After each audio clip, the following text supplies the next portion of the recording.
Assalamualaikum warahmatullahi wabarakatuh. Perkenalkan, nama saya Adinda Rahma Rangkuti dengan NIM 0306211008 dengan mata kuliah Manajemen Organisasi Pendidikan.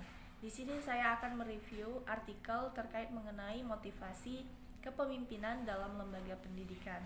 Nah, jadi dalam motivasi ini merupakan dapat diartikan sebagai usaha agar seseorang dapat menyelesaikan pekerjaannya dengan semangat, karena seseorang tersebut tentu akan ingin melaksanakannya.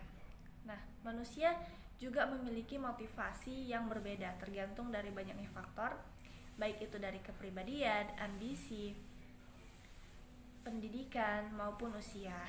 Nah, jadi motivasi di dalam diri sendiri ini timbul dari keinginan yang mendalam untuk mencapai tujuan-tujuan yang akan dicapainya.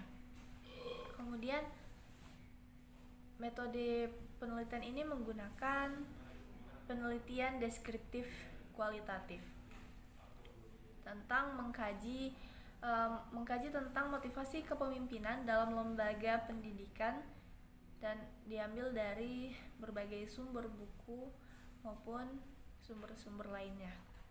Nah, dalam pembahasan ini, motivasi kepemimpinan dalam lembaga pendidikan, bahwasanya motivasi ini berasal dari bahasa Latin yaitu mover, yang artinya dorongan atau menggerakkan. Nah, jadi motivasi ini adalah cara menggerakkan dan mengarahkan daya serta potensi bawahan agar bekerja sama secara produktif, berhasil mencapai dan mewujudkan tujuan apa yang telah ditetapkan. Nah, kemudian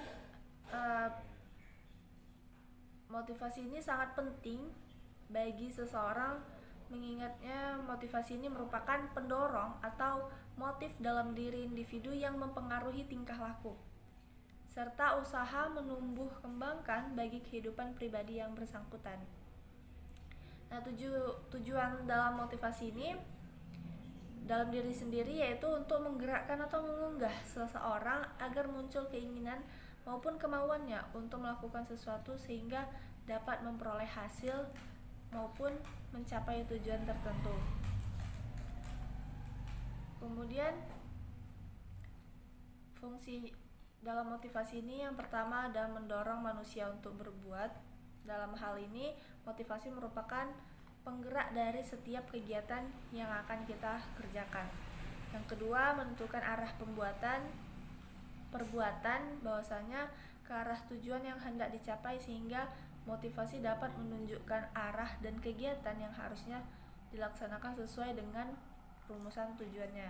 Yang ketiga, menyeleksi perbuatan. Nah, maksudnya yaitu menentukan perbuatan apa saja yang harus dilakukan yang sesuai dengan tujuan dengan menghilangkan perbuatan-perbuatan yang tidak bermanfaat terhadap tujuan yang akan dicapai. Seorang pemimpin ini harus mempunyai kemampuan pemimpin dalam mengatur maupun memanajemen serta menata sumber daya material maupun non-material yang akan dipimpin di lembaga pendidikan. Kemudian mengenai efektivitas kepemimpinan dalam memotivasi bawahan. Nah, jadi seorang kepala sekolah harus mampu memotivasi bawahannya untuk bekerja dengan giat dalam mencapai tujuan. Kepala sekolah dapat menjadi motivator ekstrinsik bagi sekolah dalam bekerja. Nah, ada 8 prinsip, yaitu yang pertama, diri kita sendiri yang harus termotivasi. Jadi sebelum memotivasi bawahan, kepala sekolah harus menunjukkan diri sebagai orang yang memiliki motivasi tinggi dalam bekerja. Kepala sekolah harus dapat menunjukkan dirinya memiliki motivasi yang lebih dibandingkan pegawai-pegawai yang ada di dalam sekolah dengan cara menunjukkan semangat tinggi dalam bekerja, selalu bergembira dalam bekerja maupun hal lainnya. Yang kedua yaitu pilih orang yang bermotivasi tinggi. Kemudian yang ketiga, perlakukan setiap orang sebagai individu. Jadi setiap bawahan memiliki perbedaan dan seorang kepala sekolah juga harus memahami perbedaan tersebut. Pemahaman terdapat Perbedaan individu bawahan akan menjadikan kepala sekolah mengetahui cara memotivasi bawahan yang berbeda juga.